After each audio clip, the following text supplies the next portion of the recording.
जय हिंद।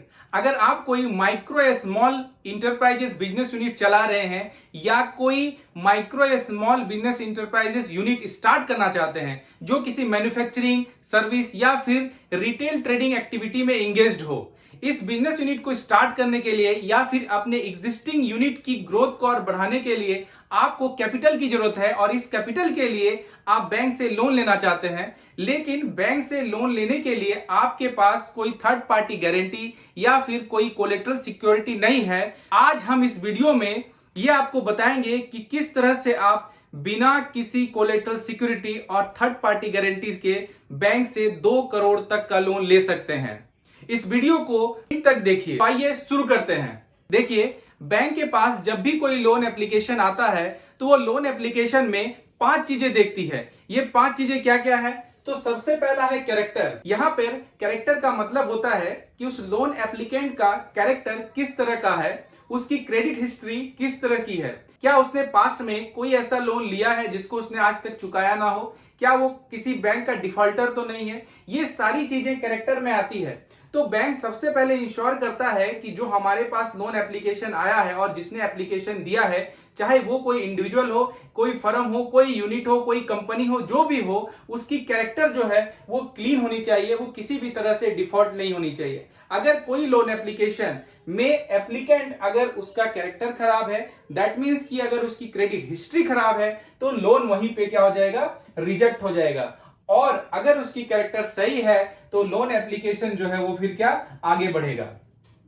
दूसरी जो मेन चीज है वो है कैपेसिटी। यहां पे कैपेसिटी का मतलब रहता है कि जब भी कोई एप्लीकेंट अपना एप्लीकेशन देता है तो बैंक ये देखता है कि उस लोन एप्लीकेंट में ये पोटेंशियल है कि नहीं कि वो बिजनेस यूनिट को अच्छे से चला सके, उस बिजनेस यूनिट से वो इतना कैश जनरेट कर सके ताकि वो बैंक का जो लोन है उसको चुका सके, उसके इंटरेस्ट को सर्व कर सके, साथ ही अपने बिजनेस का जो कॉस्ट है उसको भी पूरा कर सके और इसके साथ साथ प्रॉफिट भी अर्न कर सके। तो ये कैपेसिटी का पार्ट है। अगर उस बंदे में कैपेसिटी है, he is having experience, he is having that potential to run a business successfully, then bank फिर उस प्रपोजल के साथ क्या करता है, आगे बढ़ता है। देन तीसरा हो गया कैपिटल। जब बैंक कोई लोन देती है तो वो देखती है कि जिसने लोन एप्लीकेशन दिया उसके उस बिजनेस यूनिट में कितना उसका स्टेक है। अगर कोई लोन एप्लीकेंट अगर पूरा का पूरा लोन, पूरा कैपिटल अगर बैंक से मांगेगा तो पूरा कैपिटल बैंक कभी भी फाइनेंस नहीं करेगी। यहां पे जरूरी है कि बोरोवर का भी स्टेक उस बिजनेस यूनिट में हो, इसलिए बैंक इस चीज को भी इंश्योर करती है। चौथा चीज है कोलेट्रल। तो अभी मैं जिस चीज के बारे में आपको बता रहा हूं कि किस तरह से बैंक 2 करोड़ तक का लोन बिना किसी कोलेट्रल के आपको दे सकती है, तो यहां पे कोलेट्रल किसी भी लोन एप्लीकेशन में उतना इंपॉर्टेंस नहीं रखता है, बाकी सारी चीजें जितनी इंपॉर्टेंस रखती है। कोलेट्रल जो है वो बैंक को एक कुशन देता है। इन केस अगर वो बिजनेस यूनिट फेल करता है तो बैंक अपने लोन की रिकवरी उस कोलेट्रल सिक्योरिटी को लिक्विडेट करके कर सके।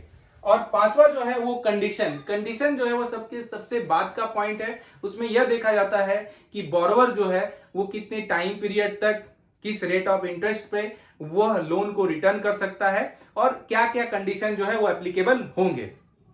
तो जो आज हम बात करेंगे बिना कोलेट्रल के लोन की, लेकिन यह चारों कंडीशन से कैरेक्टर, कैपेसिटी, कैपिटल और कंडीशन, इन चारों चीजों से बैंक कभी भी कॉम्प्रोमाइज नहीं कर सकता है। अगर लोन एप्लीकेंट का कैरेक्टर सही है, उसमें कैपेसिटी है, उसके पास कैपिटल भी है, उसका दैट मींस कि उस बिजनेस यूनिट में उसको खुद का भी स्टेक लग रहा है, चौथा उसकी कंडीशन, ये चारों चीजें अगर ठीक है तो बैंक बिना कोलेट्रल के भी लोन देती है। तो आज इस वीडियो में हम यही जानेंगे कि किस तरह से आप बिना कोलेट्रल सिक्योरिटी के 2 करोड़ तक का लोन जो है आप ले सकते हैं। भारत सरकार ने सन 2000 में माइक्रो एंड स्मॉल इंटरप्राइजेस को बढ़ावा देने के लिए credit guarantee trust for micro and small enterprises नाम से एक ट्रस्ट की स्थापना की। इस ट्रस्ट का जो उद्देश्य था वो माइक्रो एंड स्मॉल इंटरप्राइजेस के ग्रोथ को बढ़ावा देना था। ट्रस्ट ने माइक्रो एंड स्मॉल इंटरप्राइजेस को क्रेडिट फैसिलिटीज को बढ़ावा देने के लिए एक credit scheme, credit guarantee fund for micro and small enterprises की शुरुआत की। यह स्कीम 1 अगस्त 2000 से इफेक्टिव हुई। इस स्कीम को credit guarantee scheme for micro and small enterprises या शॉर्ट में CGS1 कहा जाता है। यह स्कीम जो है वो 1 अगस्त 2000 से इफेक्टिव में आया। देखते हैं कि इस स्कीम के मुख्य पहलू क्या क्या हैं। तो सबसे पहले अगर मान लीजिए कि कोई बिजनेस इंटरप्राइजेस कोई आरआरबी से मतलब रीजनल रूरल बैंक से या फिर किसी छोटे फाइनेंशियल इंस्टीट्यूट से अगर लोन ले रहा है, तो फिर उस आरआरबी और एफआई से उसको अप टू 50 लाख रुपीस तक कोलेटरल फ्री लोन जो है वो मिल सकता है। अगर वो किसी कॉमर्शियल बैंक या किसी नॉन बैंकिंग फाइनेंशियल कंपनी से लोन ले रहा है, तो ऐसे कंडीशन में उसको 200 लाख तक विदाउट कोलेटरल सिक्योरिटी लोन मिल सकती है। अगर कोई स्मॉल फाइनेंस बैंक है तो वहां पे भी उसको अप टू 50 लाख तक की क्रेडिट फैसिलिटी बिना किसी कोलेटरल सिक्योरिटी के मिल सकती है।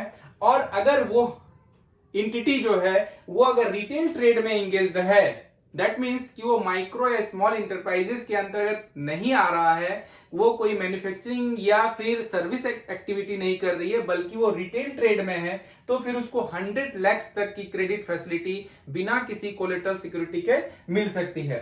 अब देखिए यहां पे एक हाइब्रिड सिक्योरिटी करके भी एक प्लान है, जिसमें अगर कोई माइक्रो या स्मॉल इंटरप्राइजेस किसी बैंक से सपोज कीजिए कि 2 करोड़ की कोई क्रेडिट फैसिलिटी एंजॉय कर रही है और उसको इस क्रेडिट फैसिलिटी में 2 करोड़ का और इनहेंसमेंट चाहिए, मतलब टोटल 4 करोड़ रुपए चाहिए, लेकिन उसके पास सिर्फ 2 करोड़ लोन के लिए ही सिक्योरिटी है, तो बाकी का जो 2 करोड़ है उसको भी इस credit guarantee scheme for micro and small enterprises के अंतर्गत कवर किया जा सकता है। मतलब वो बाकी का 2 करोड़ भी आपको बिना किसी कोलेटरल सिक्योरिटी के मिल सकती है। CGTMSE micro and small enterprises को जो एक गारंटी फैसिलिटी प्रोवाइड करती है, इसके लिए वो एक एनुअल गारंटी फी चार्ज करती है। अब जो ये एनुअल गारंटी फी है वो अलग अलग कैटेगरी के बोरोवर्स के लिए अलग अलग है। एनुअल गारंटी फी के लिए बोरोवर को 2 कैटेगरी में बांटा जाता है।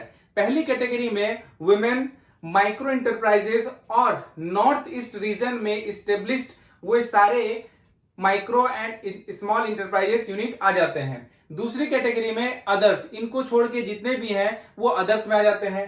अब देखिए अगर किसी एमएससी ने मतलब माइक्रो एंड स्मॉल इंटरप्राइजेस ने अगर अप टू 5 लाख का अगर लोन लिया है और वह कोई वुमेन या माइक्रो इंटरप्राइजेस या फिर कोई नॉर्थ ईस्ट रीजन में इस्टेब्लिश्ड कोई माइक्रो या स्मॉल इंटरप्राइजेस हो, तो फिर उसका एनुअल फी जो है वो 1% प्लस रिस्क प्रीमियम होता है। और अगर वो अदर हो मतलब स्मॉल इंटरप्राइजेस हो या किसी अदर रीजन में रहता हो या उसको चलाने वाला कोई वुमेन ना होकर के कोई मैन हो, तो उसमें भी फीस जो है वो 1% प्लस रिस्क प्रीमियम है। ये अप टू 5 लाख तक के लिए है।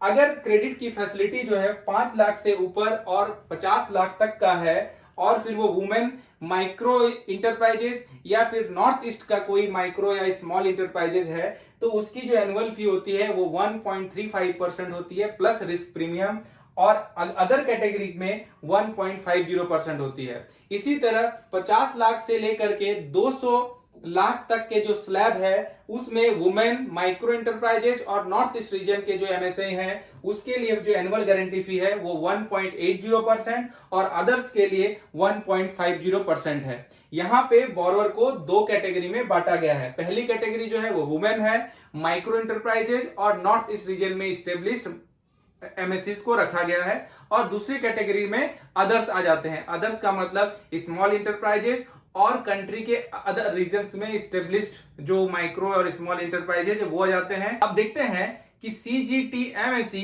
किस कैटेगरी के बोरोवर को कितने लिमिट तक के लिए कितने % की गारंटी प्रोवाइड करती है। गारंटी के कवरेज के लिए बोरोवर को फिर से 4 कैटेगरी में बांटा गया है। पहली जो कैटेगरी है वो माइक्रो इंटरप्राइजेज की है। दूसरी कैटेगरी में वैसे इंटरप्राइजेज हैं जिसको कोई वुमेन चला रही है, साथ ही साथ नॉर्थ ईस्ट में स्टेब्लिश्ड जो एमएसएमईज हैं उनको दूसरी कैटेगरी में रखा गया है। तीसरी कैटेगरी जो है वो अदर्स की है, जिसमें micro and small enterprises which are run by men और कंट्री के अदर एरियाज में नॉर्थ ईस्ट को छोड़ करके अदर एरियाज में जो स्टेब्लिश्ड एमएससी है उसकी कैटेगरी है, और चौथा कैटेगरी है जो रिटेल ट्रेड में एंगेज्ड है। तो देखिए अगर कोई माइक्रो इंटरप्राइजेज अगर 5 लाख तक का लोन लेता है तो CGTMSE उसके 80% क्रेडिट फैसिलिटी तक जो है वो गारंटी प्रोवाइड करती है। अगर ये स्लैब 5 लाख से ऊपर और 50 लाख तक का अगर क्रेडिट फैसिलिटी लेती है तो फिर वहां पे 75% तक की गारंटी जो है वो प्रोवाइड करती है। इसी तरह अगर क्रेडिट फैसिलिटी 50 लाख से ऊपर और अप टू 200 लाख है तो फिर 75% तक गारंटी प्रोवाइड करती है। दूसरी कैटेगरी में वुमेन इंटरप्राइजेस और नॉर्थ ईस्ट में स्टेब्लिश्ड एमएसएमईज अगर 5 लाख तक का अगर क्रेडिट फैसिलिटी लेता है तो उसमें 80% तक की गारंटी प्रोवाइड की जाती है। अगर ये 5 लाख से 50 लाख तक की लेती है तो फिर इसमें 80% तक की गारंटी होती है और 50 लाख से 200 लाख तक में 75% की गारंटी होती है।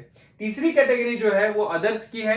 अदर्स कैटेगरी में अगर कोई बोरोवर अप टू 5 लाख तक का लोन लेता है तो उसमें 75% की गारंटी, 5 लाख से ऊपर और 50 लाख तक लेती है तो उसमें भी 75% की गारंटी, और 50 लाख से ऊपर 200 तक का लोन लेता है तो उसमें भी 75% की गारंटी मिलती है। यानी इसमें पूरे लिमिट पे अप टू 200 लाख तक की 75% की गारंटी मिलती है। रिटेल ट्रेड के अंदर जो आता है उसको अप टू 5 लाख तक 50% की गारंटी, 5 lakh above 5 lakh up to 50 lakh तक में भी 50% की गारंटी और अबव 50 लाख से अप टू 200 लाख तक में भी 50% की ही गारंटी प्रोवाइड की जाती है। इस स्कीम को अवेल करने के लिए जो टर्म एंड कंडीशन है वो मैं वीडियो के पहले ही बता चुका हूं। होपफुली ये स्कीम आपको समझ में आई होगी। अगर आपको इस स्कीम से रिलेटेड कोई भी डाउट है तो आप मुझे कमेंट बॉक्स में बता सकते हैं।